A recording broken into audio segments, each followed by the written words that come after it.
watching and discussing the film Waking Life. Our host is going to be Wingman, who is here with us right now. Wingman, take us away. Well, hello guys, and a warm welcome to everyone. Great to have you here, and in our new little community, which is getting very cozy, I must say. I'm enjoying it very much.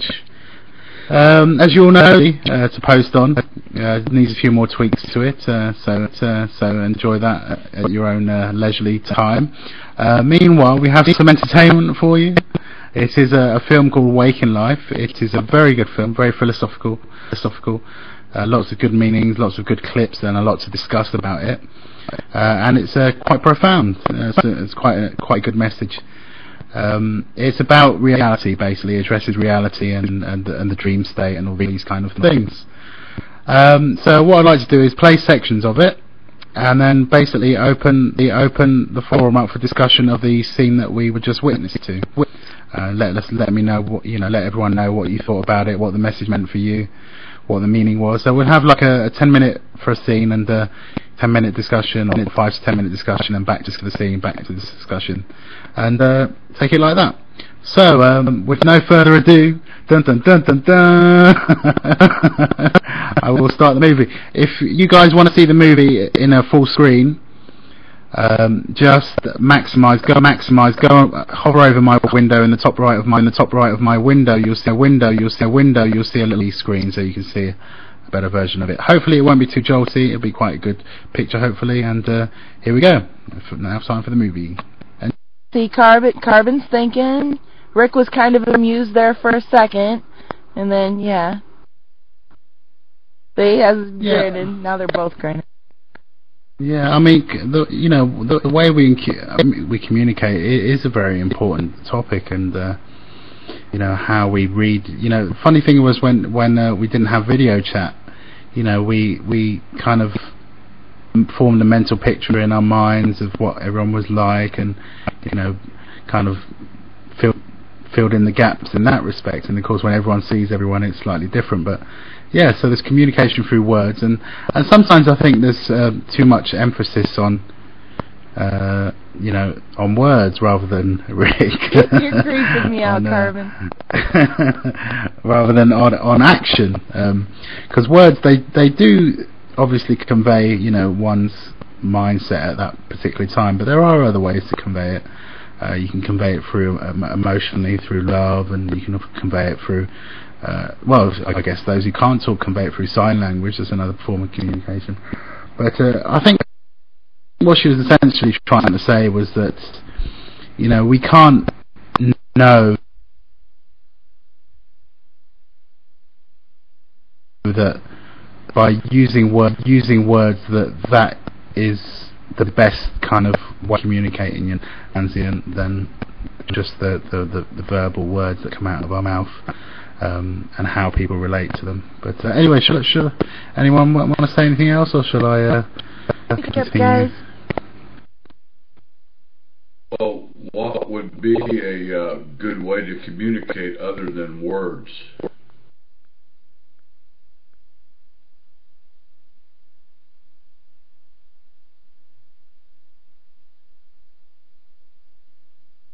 Well, one thing I've noticed by observing nature is that they communicate with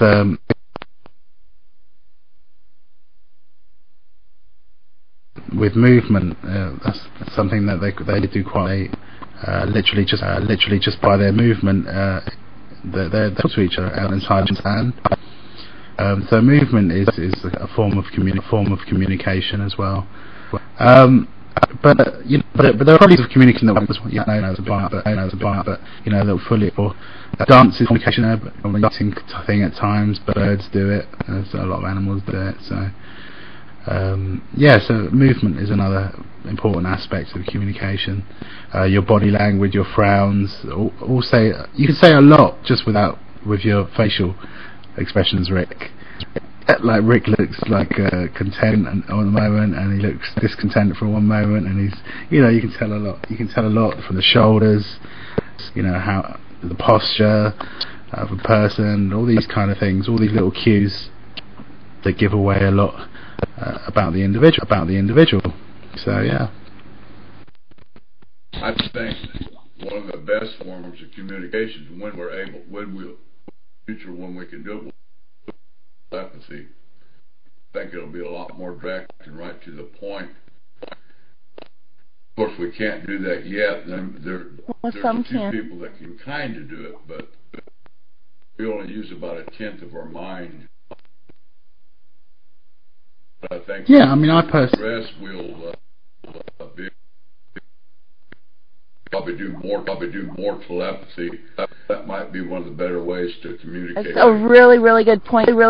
Calvin. You know, there are some people who have other gifts as well, but when you know a person, right, so well, you kind of get synced up with them to the point that you finish each other's sentences, okay? So you're already kind of in each other's minds, you audibly so much the way people would visualize it, but you just know what the thoughts are. It's projected to you, and you know it. You don't physically hear it, but you know what they're saying to you without them speaking out loud. The telepathy is actually different, I think, in the earlier stages than what people might actually perceive it to be. How many of you have had that experience where you're with someone that you're so close to, and they say something, and you finish it before they even get a chance to say the rest of their sentence? Yeah, that's a good example of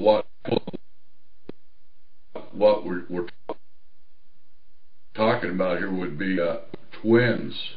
A lot of twins actually almost know what the other one's going to say or the action they're going to do. They have a mental bondship that the rest of it. So the twins are really a good example of what could be down the road. You know, with twins are very synced up. Breaking point sometime.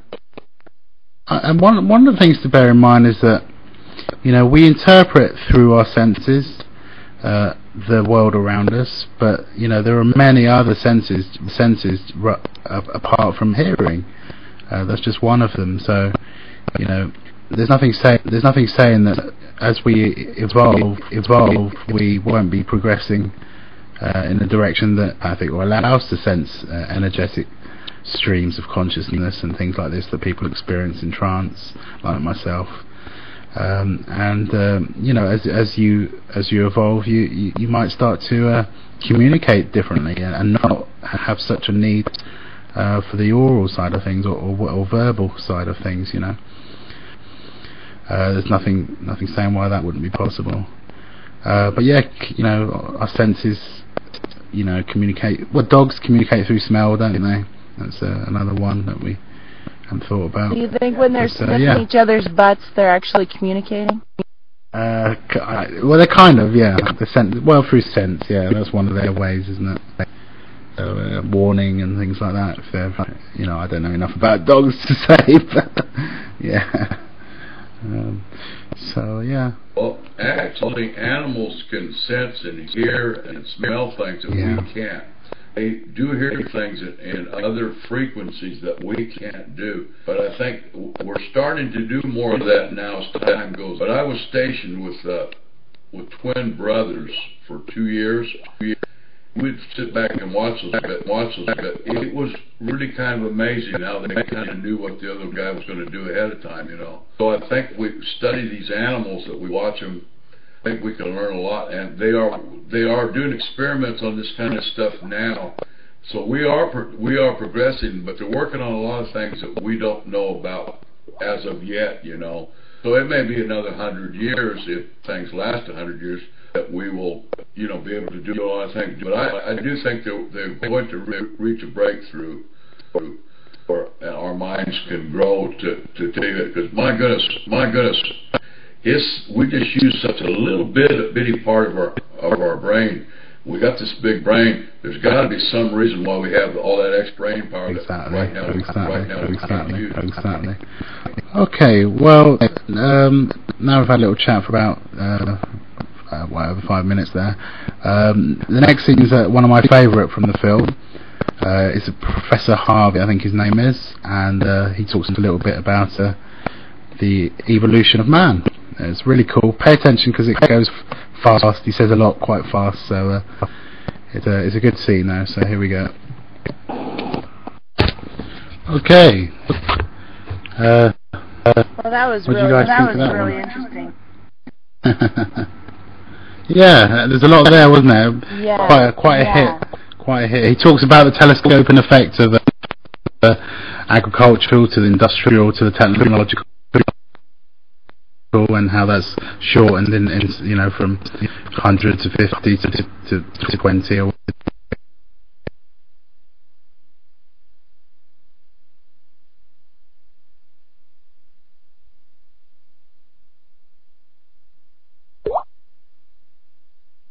that hasn't been understood before. And I like the way he talks about de-emphasizing the old paradigms, the old ways of survival and war and hate, and to de-emphasize those things and emphasize the new kind of awareness, if you like. So yeah, any comments? Right. Well, it's absolutely necessary to de-emphasize the old paradigms, because you can't move forward if you're still embodying those ideals and those things in your daily life and in your consciousness. If that's a part of who you are, you're not going to be able to move forward. You have to try to suppress that. And in order for consciousness to get to the higher level, you have to kind of squash down those lower levels and put them behind you.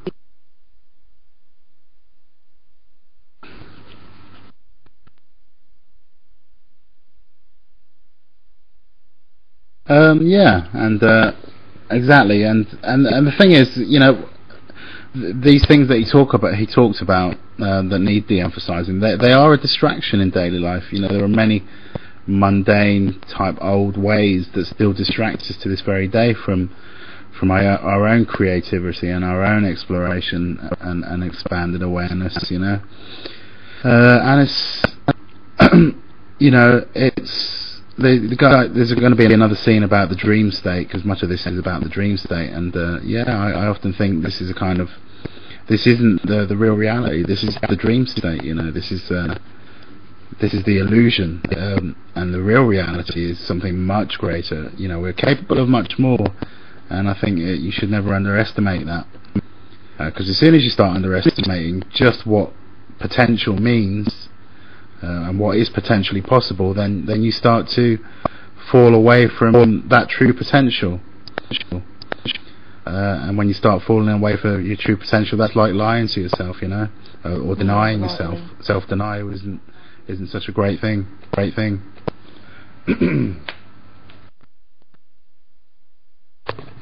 Okay. Any more comments, or shall I go on to the next part?